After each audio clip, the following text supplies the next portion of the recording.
Olá, alunos! Bom dia! Então, sejam bem-vindos ao segundo quadrimestre de 2020. Vamos estudar outras lições, novas lições, né?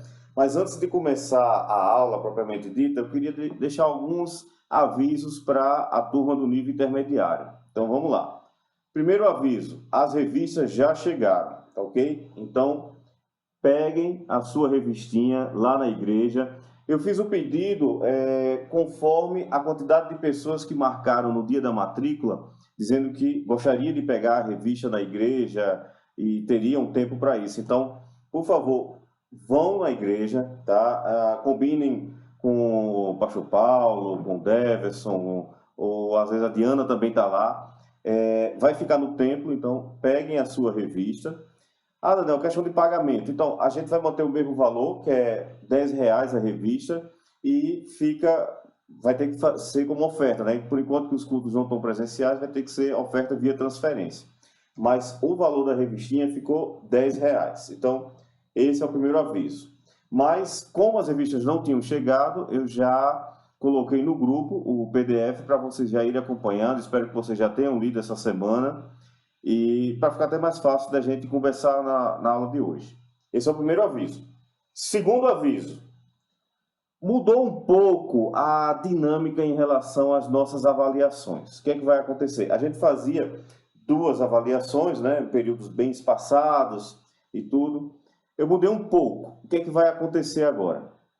Nós vamos ter avaliação todo mês. Então, vai ter mais avaliações, ela vai ser mais curta, né? Normalmente a gente fazia uma avaliação com 20 questões, agora ela vai ser uma avaliação mais curta, vai ser menos assuntos. E no domingo que tiver avaliação, também tem aula.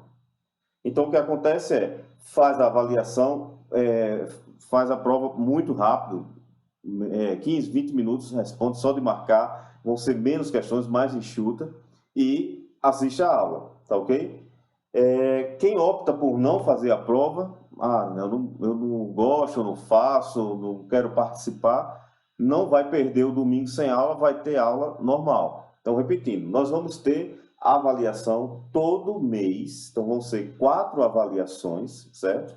Vamos começar em setembro, outubro, novembro e dezembro, tá? Então, nós vamos ter avaliações nesses meses e nos dias que tiverem avaliação também vai ter aula normal. Porque antes a gente fazia só avaliação e pronto. Então, essa é a segunda mudança. Significa que a nota de vocês, ao invés de dividir por 2, eu vou somar e dividir por 4. Então, ela vai ter um peso 4 agora.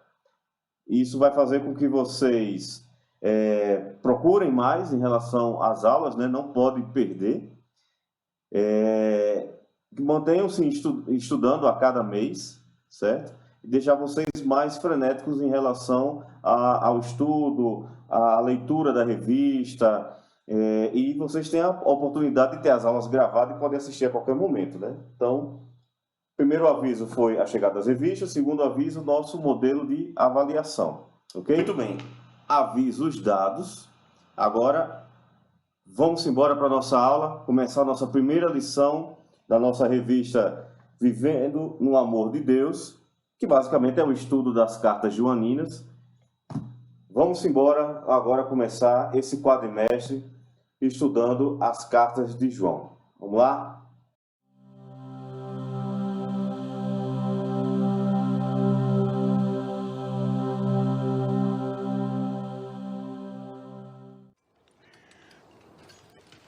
Temos que mantê-los vivos por hora.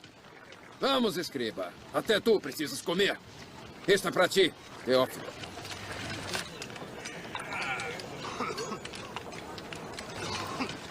João, estou até com medo de chamá-lo pelo teu nome. Jesus nos salvou e trouxe a ti, seu último apóstolo, aqui neste buraco. Por quê? Dê-me esta tigela. Vamos. Isto é suficiente para você, velho. E consideres isso um presente. Pelo pouco que tens feito na mina.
Assim tu só adquires mais inimigos.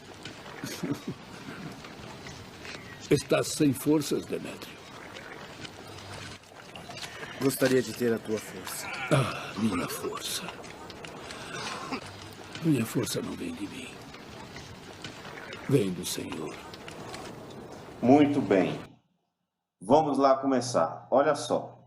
A revista, quando vocês forem ver na lição 1, ou os que já viram através do material que eu mandei, o incrível que pareça, ela já não começa lá em 1 João.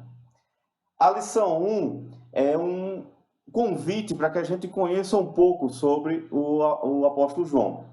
Então, o que a gente vai fazer nessa lição 1? Aprender um pouco da vida de João, as suas características, quem foi essa pessoa que escreveu essas cartas, como é que ele surgiu, como ele se tornou um apóstolo, o que é que está no contexto de João, para aí sim, na próxima lição, na lição 2, a gente já vai enveredar dentro das cartas. Mas o convite hoje da revista é que a gente conheça e aprenda um pouco da vida de quem escreveu essas cartas, né? Um pouco da vida de João. Então, vamos lá.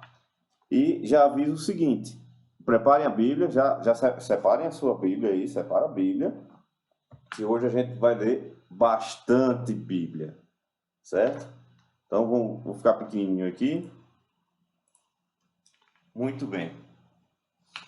Ficando pequenininho, vamos embora para a nossa aula. Então, a lição 1 é um encontro com o discípulo amado, sabemos bem que é João. E quem foi João? E antes de a gente responder quem foi João, quem foram os pais de João, né? Quem foi que gerou esse apóstolo? Essa aí não é a foto, vocês não estão vendo a foto do pai e da mãe de João, porque eu não tenho essa foto, eu acho que ninguém tem essa foto, porque na época não se tiravam foto. Mas essa é uma representação desse artista, do Hans von Hombeck, onde está representando aí um homem, né, que parece bem de uma classe social não tão baixa, não tão rica, uma classe média, com sua esposa e seus 2 filhos. Na verdade, o que Hans está representando aí é a família de João. É o seu pai, a sua mãe, ele e o seu irmão. O pai de João, que é Zebedeu, e a mãe de João, que é chamada Salomé. E de onde é que a gente tira isso? Agora a gente começa as nossas leituras. Primeiro versículo. Abram aí Marcos capítulo 1. Vamos abrir Marcos capítulo 1, versículo 19. Pouco mais adiante, viu Tiago, filho de Zebedeu. Na verdade, aqui é um contexto, né? Vamos explicar aqui o contexto, né? Jesus caminhando junto ao mar da Galileia, encontra uns homens pescando, e aí nesse contexto desses homens, entra o versículo 19 e diz: pouco mais adiante viu Tiago, filho de Zebedeu, e João, seu irmão, que estavam no barco consertando as redes. Então, Tiago, filho de Zebedeu, e João, seu irmão. Então, Zebedeu ele tem 2 filhos, João e Tiago. Acredita-se que nessa gravura, nessa pintura, o João seria o mais novinho e Tiago já seria o irmão mais velho, né? E entende-se que Tiago é o irmão mais velho de João. E onde é que está Salomé? Onde é que se entende que o nome da mãe de João é Salomé? Agora a gente vai lá para Mateus. Mateus capítulo 27, versículos 55 e 56. Estavam ali muitas mulheres, observando de longe. Eram as que vinham seguindo a Jesus desde a Galiléia para o servirem. Entre elas estavam Maria Madalena, Maria, mãe de Tiago e de José, e a mulher de Zebedeu. É muita Maria, né? Mas vamos lá. É Maria Madalena, Maria, mãe de Tiago e de José, é outra Maria, e a mulher de Zebedeu. Beleza, né? Aonde é que está Salomé? Não tem ainda nenhuma Salomé. Em paralelo com esse texto, nós vamos pegar um texto sinótico que é Marcos 16, 1. Então a gente vai lá para Marcos 16, 1. Passado o sábado, Maria Madalena, era a primeira Maria lá, Maria, mãe de Tiago, e Salomé compraram aromas para ele embalsamá-lo. É o mesmo contexto, é o contexto em que Cristo tinha sido morto, enterrou, colocou naquela caverna emprestada por José de Arimateia. É o mesmo contexto em que elas estão indo para cuidar. São as mesmas mulheres. Maria Madalena, Maria, mãe de Tiago, e Salomé. Então, entende-se que o nome da mãe de João é Salomé e o seu pai, Zebedeu. Aí, em relação a Salomé, existe uma teoria, tá? E aí eu vou apresentar para vocês, em que Salomé seria a irmã de Maria, Maria, mãe de Jesus. João, agora a gente vai lá para o Evangelho de João, capítulo 19, versículo 25. E junto à cruz estavam a mãe de Jesus e a irmã dela, e Maria, mulher de Clopas, e Maria Madalena. Então, algumas pessoas entendem e dizem que quando esse trecho e a irmã dela, ou seja, a irmã de Maria, a mãe de Jesus, seria a Salomé.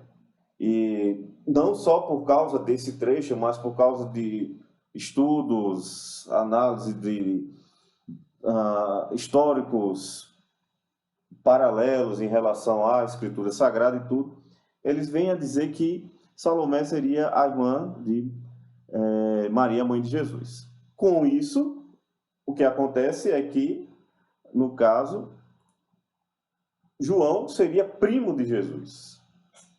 Nossa, Zena, tá meio estranho, peraí. Tudo bem, você falou o pai, a mãe, isso é uma teoria, tá? Existe uma linha que defende, existe uma linha que não defende. E o que é que eu estou fazendo com vocês? Eu estou apresentando as teorias que existem, tá? E existe essa teoria de que provavelmente João, o apóstolo João, seria o primo de Jesus. Mas isso é importante? Não. Isso não é o importante. Tá? Isso é só um contexto histórico, uma análise vamos dizer, da árvore genealógica de João. Isso não é o que vai levar... Não. Isso é só para que vocês possam conhecer um pouco mais de teorias que existem. Vamos seguindo. Zebedeu, como a gravura mostra, né? Ele é um homem de boa porte, de classe média, até porque Zebedeu ele era um empresário. Ele era um dos empresários de pesca da época. Olha Marcos, vamos agora olhar Marcos. Marcos capítulo 1, versículo 20. E logo os chamou, deixando eles no barco a seu pai Zebedeu, com os empregados, seguiram após Jesus. Zebedeu tinha empregados. Se ele tinha empregados, ele era um empresário, ele era dono de alguma coisa, ele era uma pessoa que tinha posses, condições, ter empregados na época, e naquela época da Palestina, é porque a pessoa tinha que ter boas condições. É uma época de pobreza extrema e uma época em que Roma castigava as pessoas com altos impostos. Então, Zebedeu ele tinha uma classe social razoável, né? Dono dessa companhia de pesca em que seus filhos trabalhavam e ajudavam ele, né? Salomé também tem uma participação um pouquinho mais para frente, no capítulo 15, como eu coloquei aí, capítulo 15, versículo 40 a 41, vai me dizer o seguinte: estavam também ali algumas mulheres, observando de longe. Entre elas Maria Madalena, Maria mãe de Tiago, menor, e de José, e Salomé. As quais, quando Jesus estava na Galiléia, olha só, o acompanhavam e serviam. Então, Jesus fazia o trabalho missionário, proclamando o evangelho, fazendo os milagres naquela região. Essas mulheres o acompanhavam e o serviam. e além destas, muitas outras que haviam subido com ele para Jerusalém.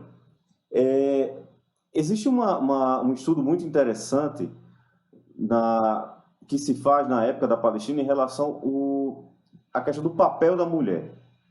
Então, a mulher era muito sofrida naquela época, elas não tinham participações, não tinham vez, não tinham direitos a quase nada. E existem estudos muito interessantes na área da ciência da religião, ou até mesmo dentro da teologia, em que se analisa a participações de mulheres na Palestina.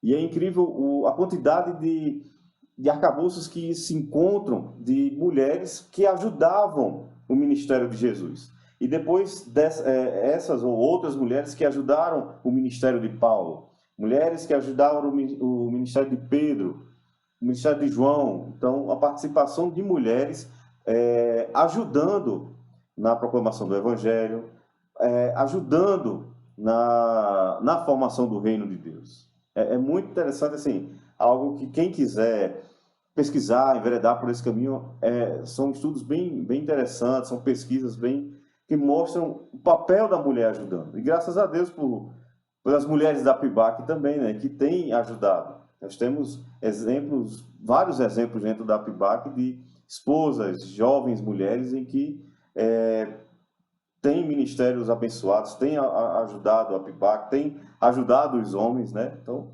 graças a Deus por vocês, mulheres, né? Que desde a época de Jesus sempre estava ali ajudando, servindo, acompanhando, dando aquela força, né? Graças a Deus por vocês, mulheres. Então, essa estrutura que vocês estão vendo aí, né, seria basicamente de onde João veio. Não preciso saber essa questão, se João era primo de Jesus. Isso não é importante, né?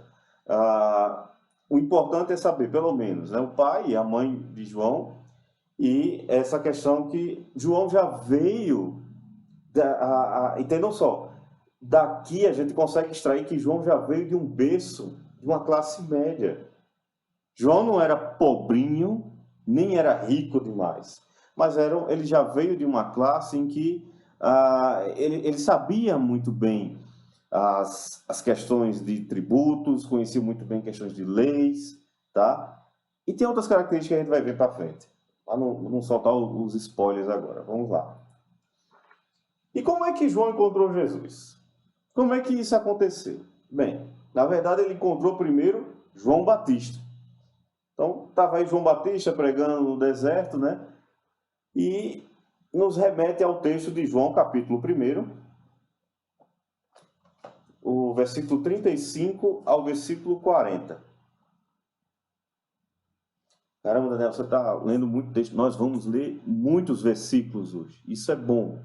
E é interessante até que vocês anotem, vejam as ligações, né? Acontece muito quando a gente está estudando os evangelhos de que um texto de Marcos complementa um texto de Mateus e o de Lucas que vem a somar. Isso é super normal. É isso que causa a harmonia desses evangelhos sinóticos, né? É a maravilha da leitura desses textos. Então, já dando tempo de vocês abrirem aí em João, capítulo 1, versículo 30, a partir do 35. No dia seguinte estava João, outra vez na companhia de 2 dos seus discípulos. João Batista sempre estava lá no deserto pregando, anunciando as boas novas, anunciando a vinda de um Messias. Estava acompanhado de 2 discípulos. E vendo Jesus passar, disse: Eis o Cordeiro de Deus. Os 2 discípulos, olha de novo, os 2 discípulos, ouvindo-o dizer isto, seguiram Jesus. E Jesus, voltando-se e vendo que o seguiam, disse-lhes: Que buscais? Disseram-lhe: Rabi, que quer dizer mestre, onde assistes? Respondeu-lhes: Vinde e vede. Foram, pois, e viram onde Jesus estava morando, e ficaram com ele aquele dia, sendo mais ou menos a hora 10ª. Era André, o irmão de Simão Pedro, um dos 2 que tinham ouvido o testemunho de João e seguido Jesus. Então, olha só. Nesse esqueminha que eu coloquei para vocês, Olha o versículo 40. Era André, o irmão de Simão Pedro, um dos dois que tinham ouvido o testemunho de João.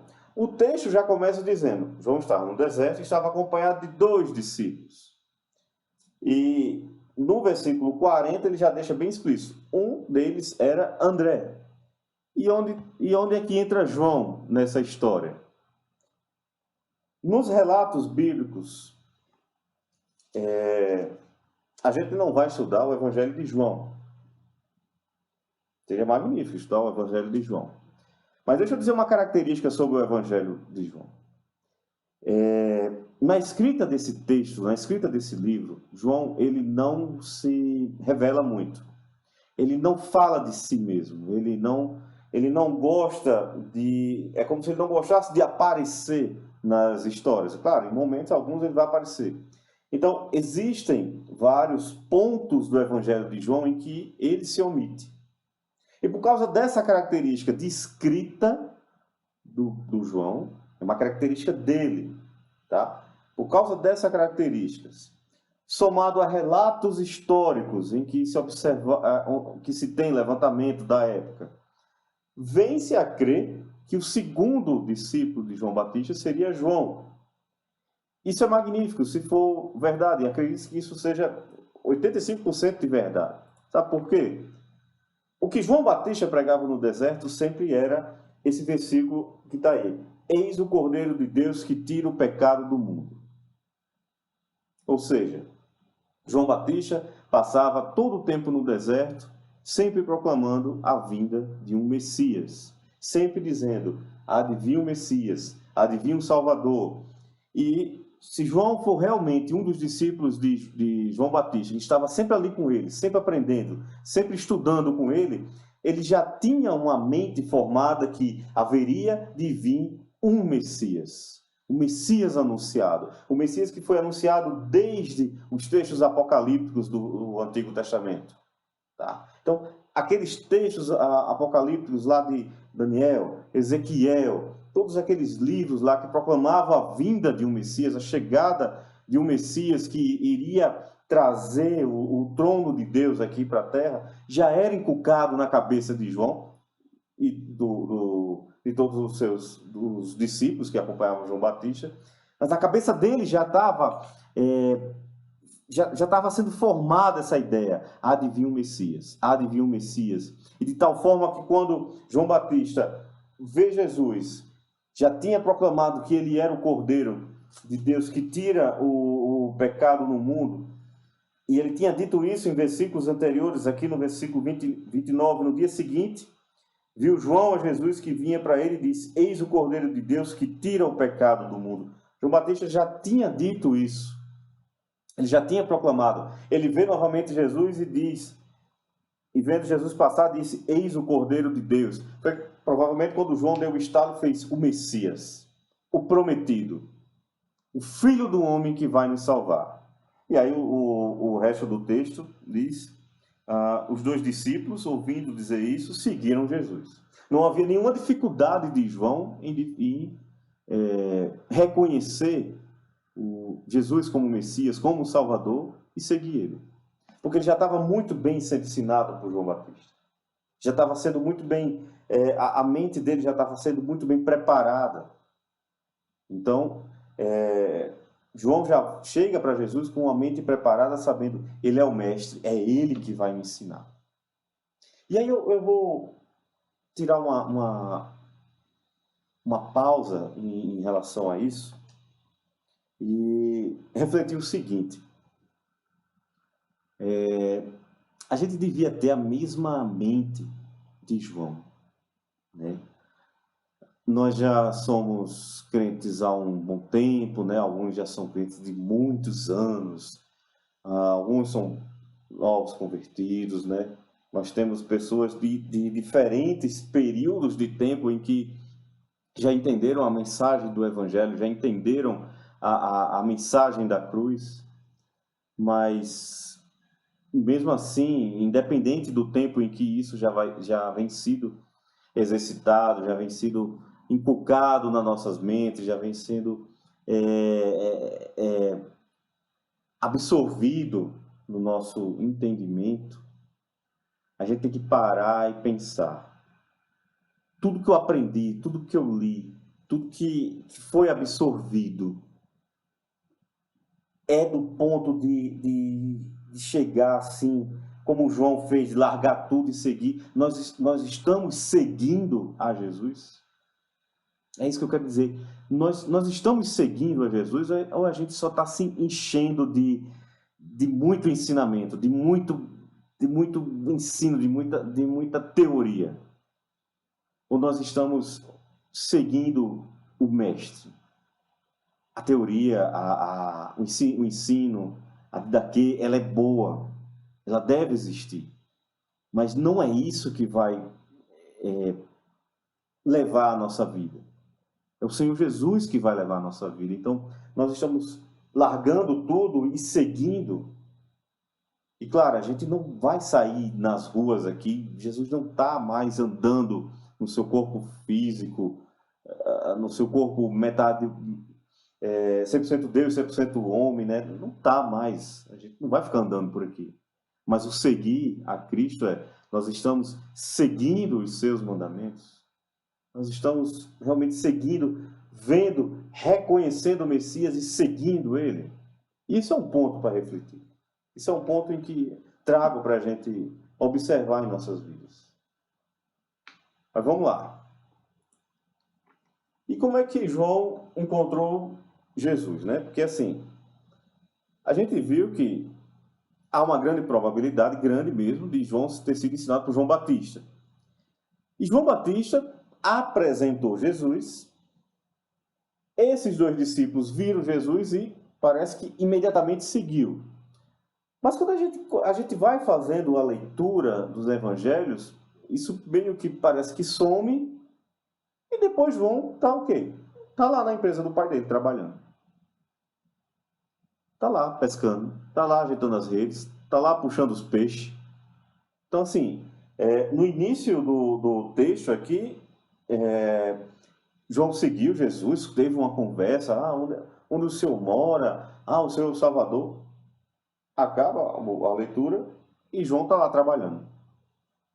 Porque, na verdade, João, ele conheceu, na verdade, ele reconheceu, ele entendeu, mas ele ainda não estava seguindo de fato, ele ainda não tinha se entregado 100% ainda a Cristo.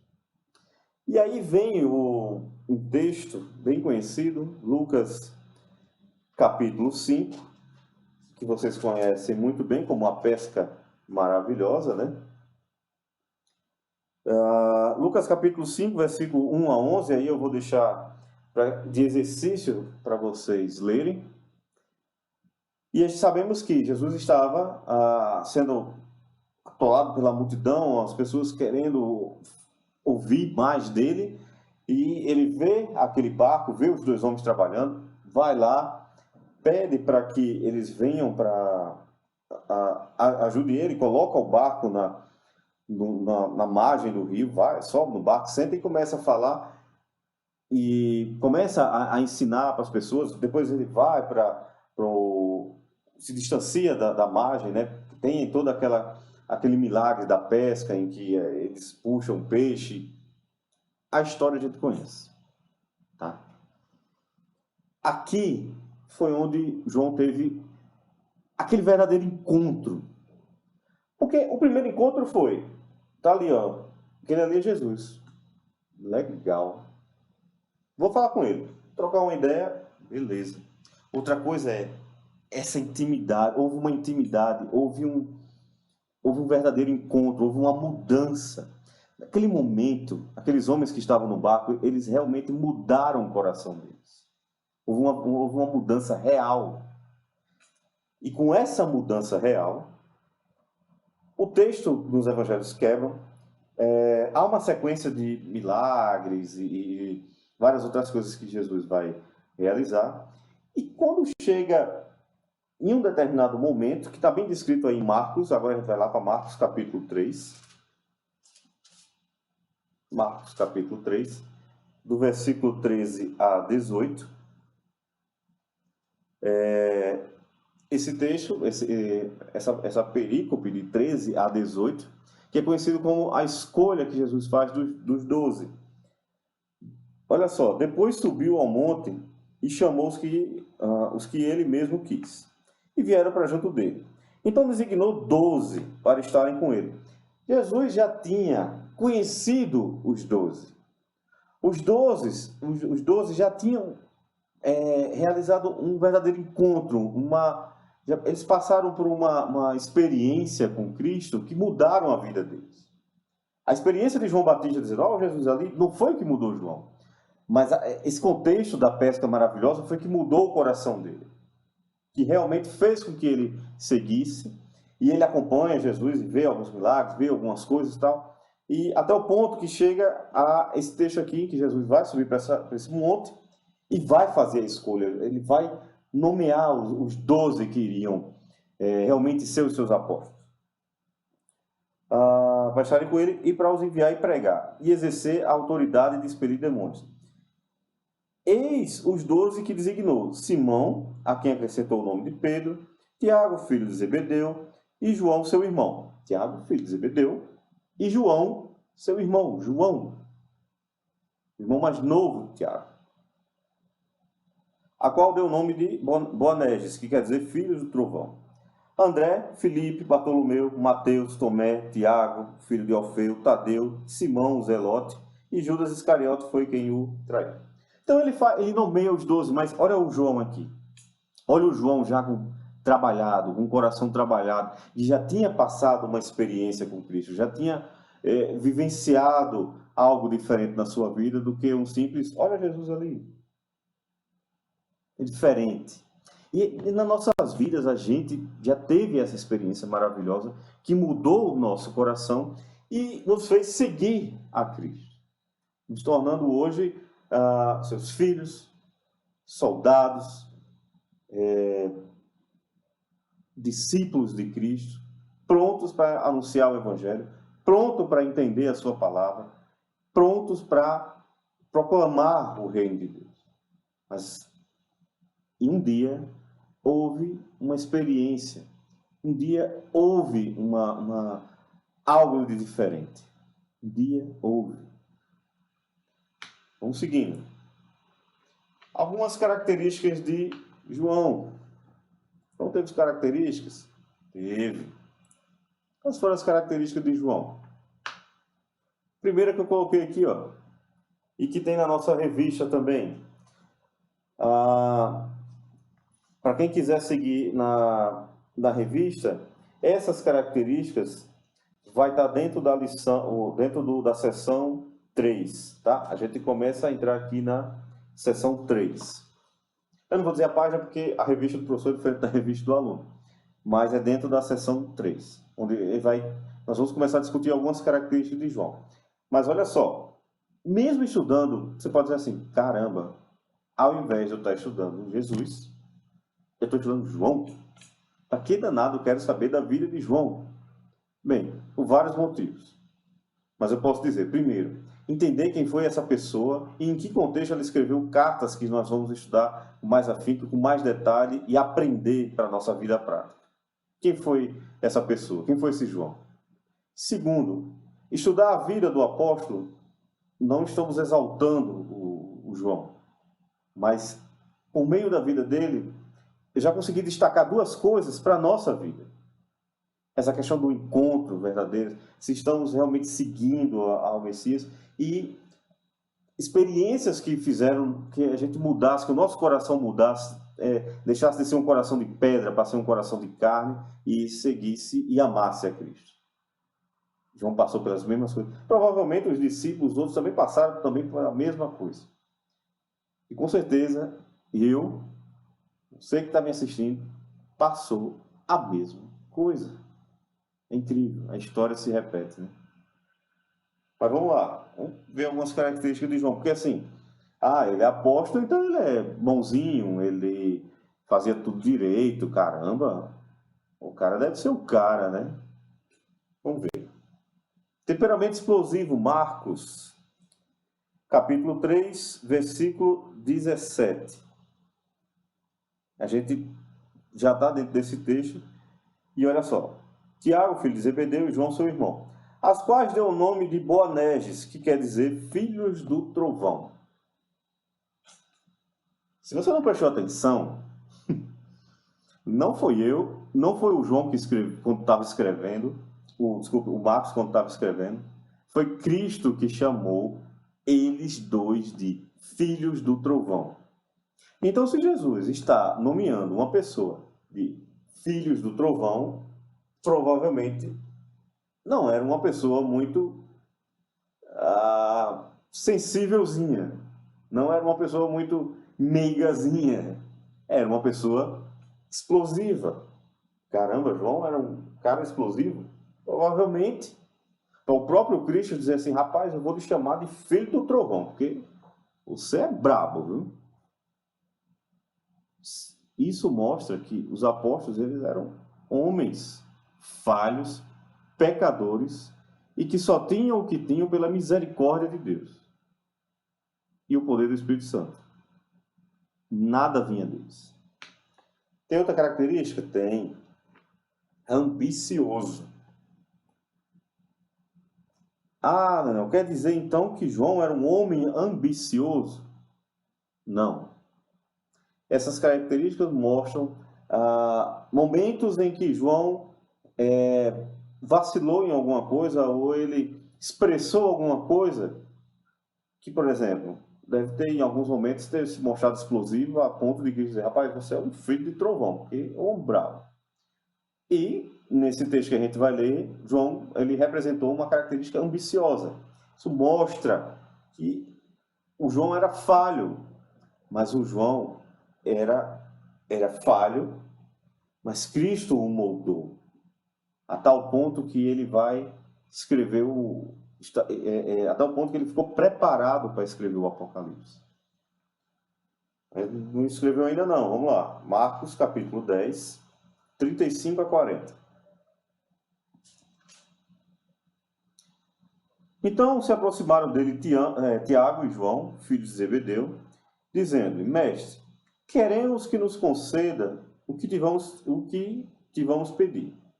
E eles lhe perguntou, que quereis que vos faça? Respondeu-lhe, permite-nos que na tua glória nos assentemos um à tua direita e outro à tua esquerda. Mas Jesus lhe disse, não sabeis o que pedis. Podeis vós beber o cálice que eu bebo e receber o batismo com que eu sou batizado? Disseram-lhe, podemos. Tornou-lhe Jesus, bebereis o cálice que eu bebo e recebereis o batismo com que eu sou batizado. Quanto, porém, ao assentar-se à minha direita ou à minha esquerda, não me compete concedê-lo, porque é para aqueles a quem está preparado.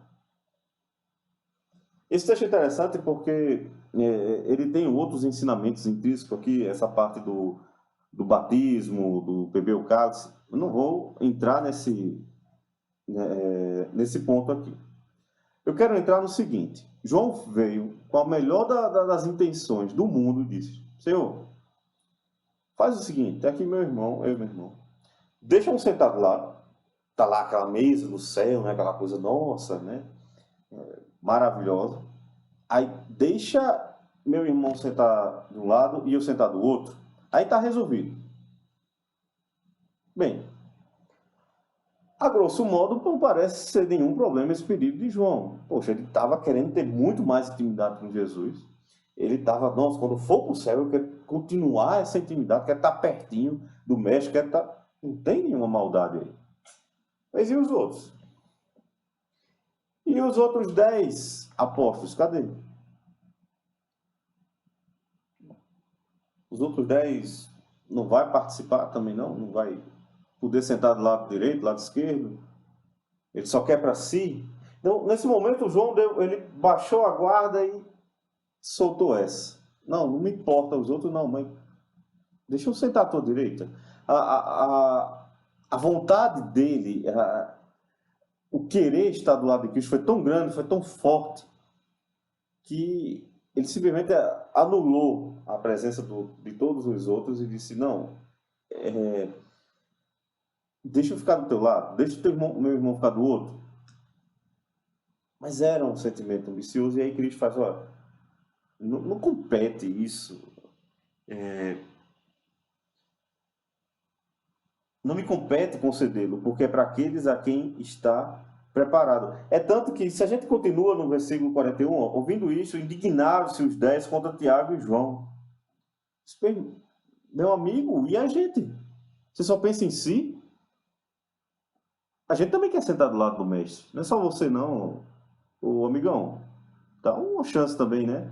Então, o João demonstrou aí, pelo menos por um instante, um sentimento ambicioso.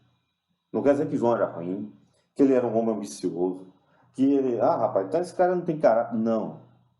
Momentos falhos, momentos em que o João ele escorregou, mas ele se levantou pela graça de Deus. Tá? Uma outra característica de João, né? E é importante, porque quando vocês forem ler a revista, né?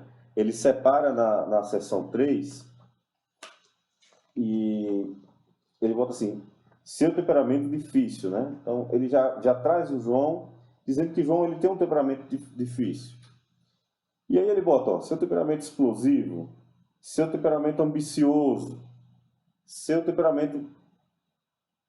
Então, quer dizer, talvez a revista dá uma sensação de que parece que João é isso. Não, ele escorregou em alguns momentos, caindo nessas situações, tá? Intolerante.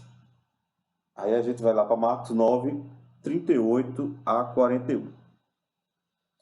Disse-lhe João, mestre, vimos um homem que em teu nome expelia demônios, o qual não nos segue, e nós lhe proibimos. Então tinha um homem ali expulsando demônio, a gente viu o João dizendo. Tinha um homem ali expulsando demônio, a gente viu, não gostou muito da coisa, ei, para aí, você não está com a gente, então você não pode fazer isso não.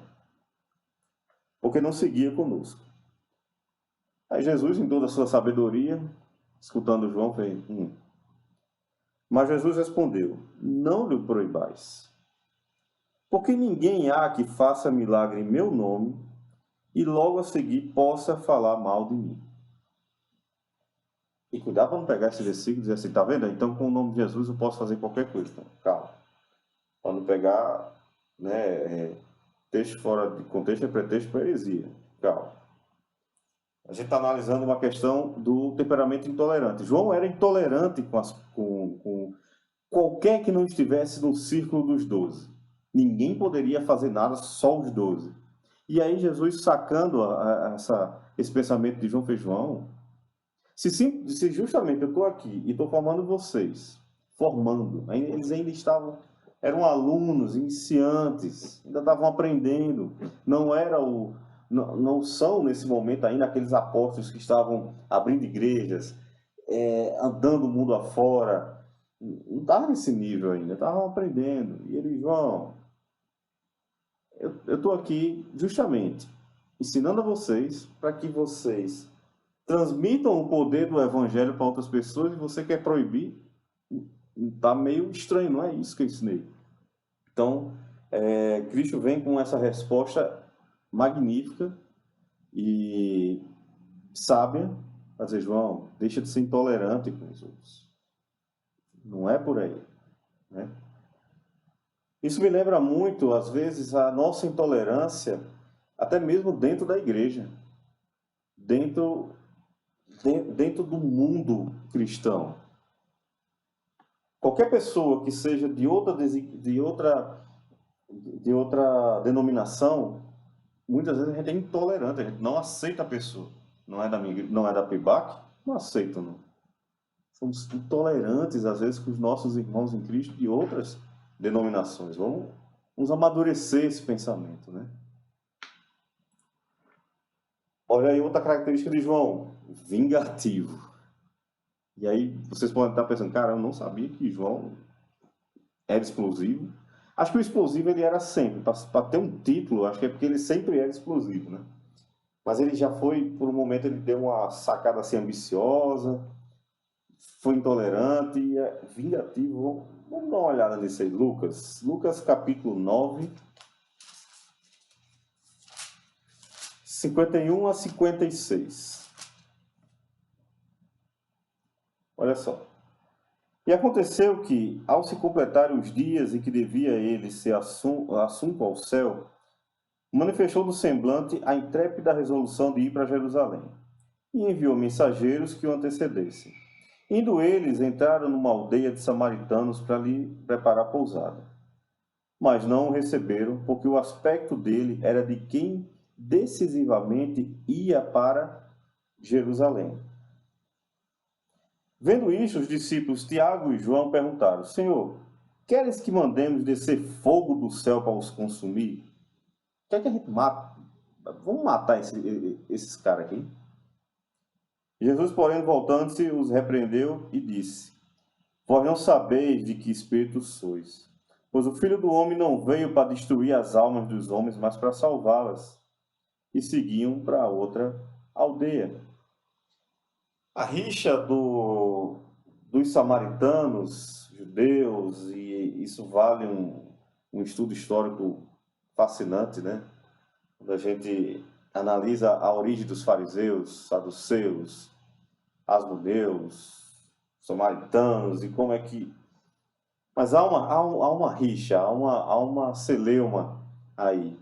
E aí, olha só, o Tiago e João, os irmãos, né, os irmãos do trovão aqui, dizendo: Senhor, vamos matar esses samaritanos aí, vamos aproveitar a situação. E Jesus: que é isso? Eu não vim para destruir, eu vim para salvar as pessoas, e vocês já querem se vingar por causa de rixas antigas entre as castas judaicas. Então, mais uma bola fora de João, assim, um momento em que ele não foi muito feliz, né? E aí eu coloquei essa frase bem interessante: a transformação na vida de João mostra que ninguém tem temperamento tão difícil que não possa ser mudado por Jesus. Olha só. Com essas características que João apresentou, ou que ele tivesse que sempre, isso nos mostra que, então João é um caso perdido. Não sei nem por que Jesus escolheu ele como discípulo, porque um cara desse não tem solução, não. E aí, quando a gente tem um pensamento como esse, né, a gente fica igual o síndrome de Gabriela, né? Eu nasci assim, eu cresci assim, eu sou mesmo assim, deixo assim, Gabriela, né? Quando você pensa que uma pessoa que ela tem uma forma de pensar, viver, agir, e que ela nunca pode mudar, e que não há nenhuma força, nem sobrenatural, que mude essa pessoa, você está subestimando e você não tem fé suficiente no poder de Deus.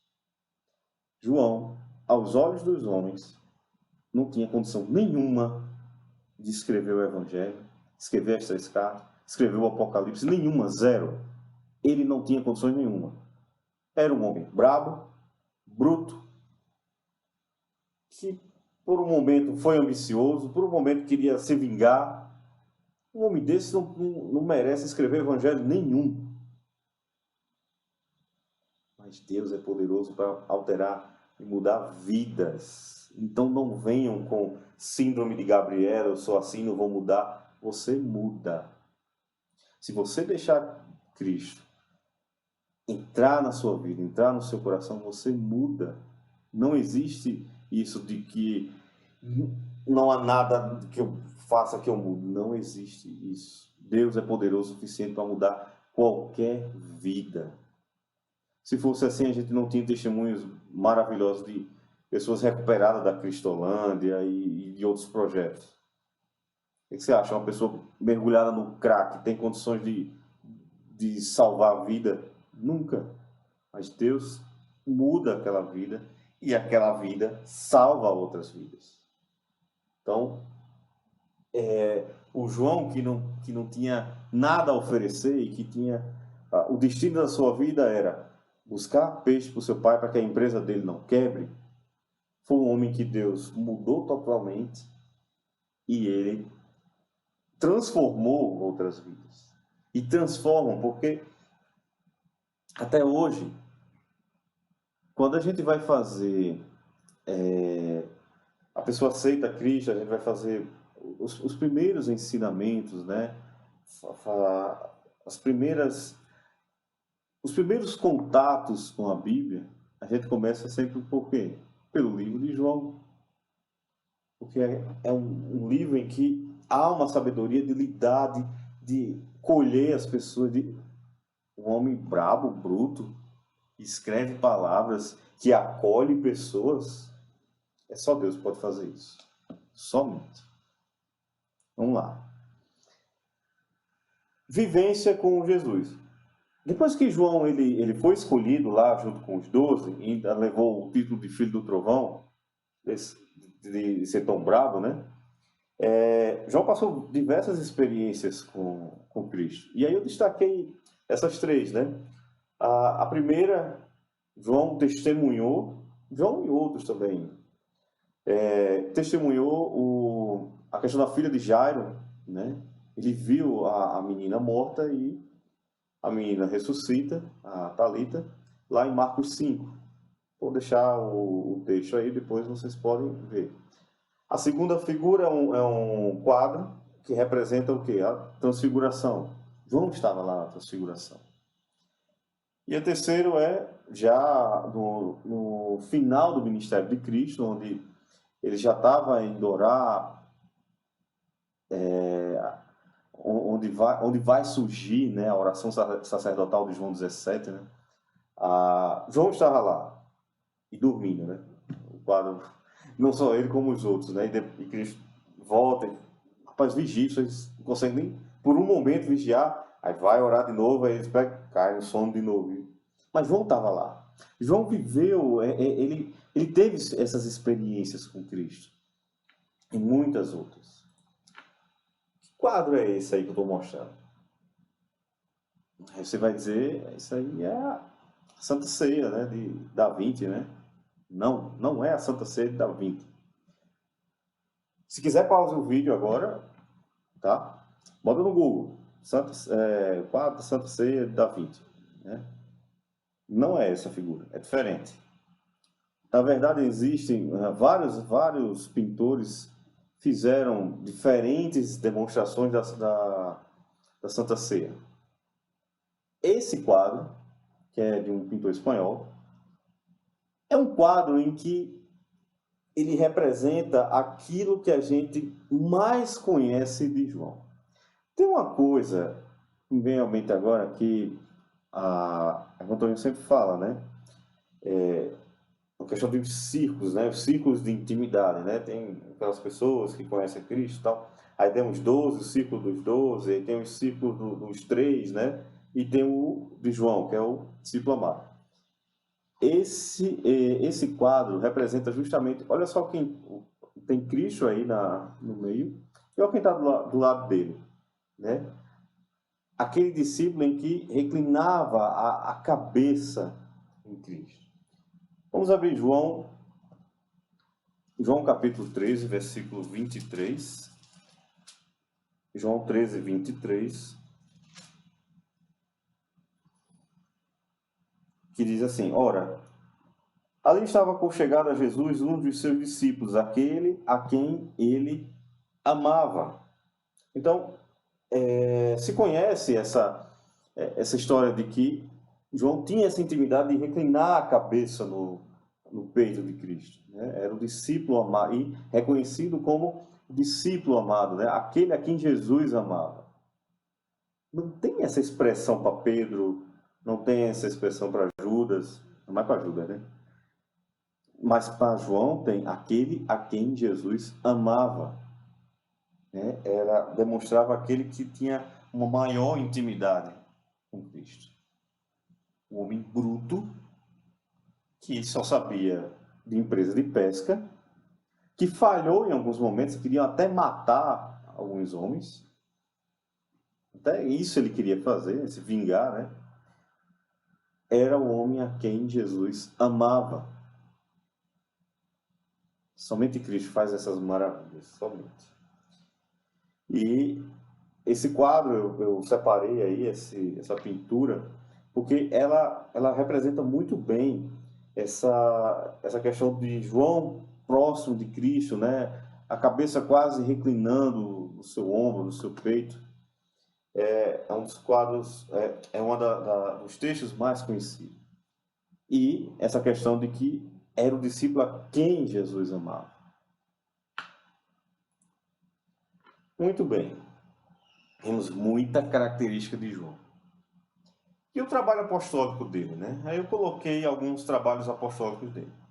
João ajudou Pedro em algumas missões, estava ali do lado de Pedro, sempre auxiliando, ajudando, indo nas missões.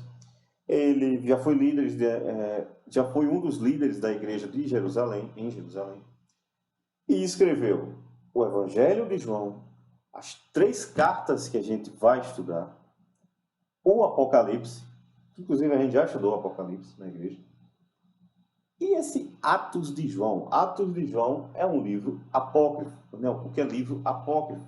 São livros que não estão no cânon, não estão nos 66 livros da Bíblia cristã que nós usamos, né? São livros que estão fora, são livros que quando no Conselho de Nicéia, quando foi fechado o cânon com os 66 livros, alguns ficaram de fora, por N motivos, e depois vocês podem pesquisar, entender, né, quais são os critérios que foram utilizados. E Atos de João é um que ficou de fora. Mas entende-se que foi uma literatura escrita por João. E também vocês podem buscar esse livro, tá? Ninguém vai para o inferno se ler livro apócrifo, não. Isso é uma leitura complementar para que vocês enriqueçam o conhecimento de vocês, tá? Tem muitos outros, né? Sabedoria de Salomão, o livro de Enoque, e são muitos mesmo, tá? E isso serve como leitura complementar para aumentar o conhecimento em relação a isso.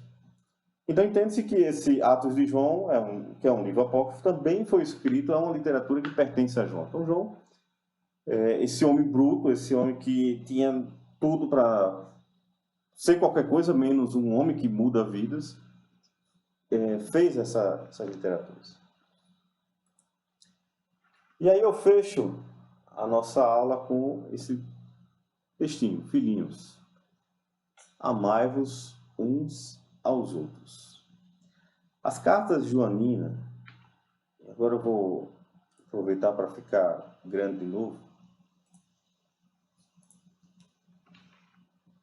As cartas joaninas, elas são muito conhecidas por esse fato de ensinamento de amor, né? Esse trecho, filhinhos, né? Existe toda uma questão teológica em que João demonstra um amor muito grande dentro desse evangelho. Mas não vai ser só amor às cartas. Vai ser também saber lidar com o irmão, saber viver com o irmão, saber ajudar, ter sabedoria em resolver aspectos da vida. As cartas de João vai ser, se Deus permitir, o momento em que a igreja vai poder estudar e poder praticar de forma maravilhosa. Então eu espero que o Ministério da Educação consiga transmitir da melhor forma possível essas cartas, tá?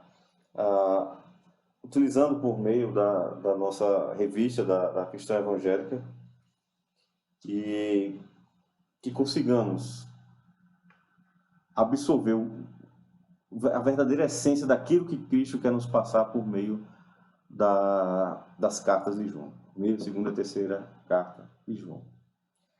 Que Deus nos abençoe, meus irmãos. Com isso abrimos o nosso quadrimestre, com o estudo da carta de João, né?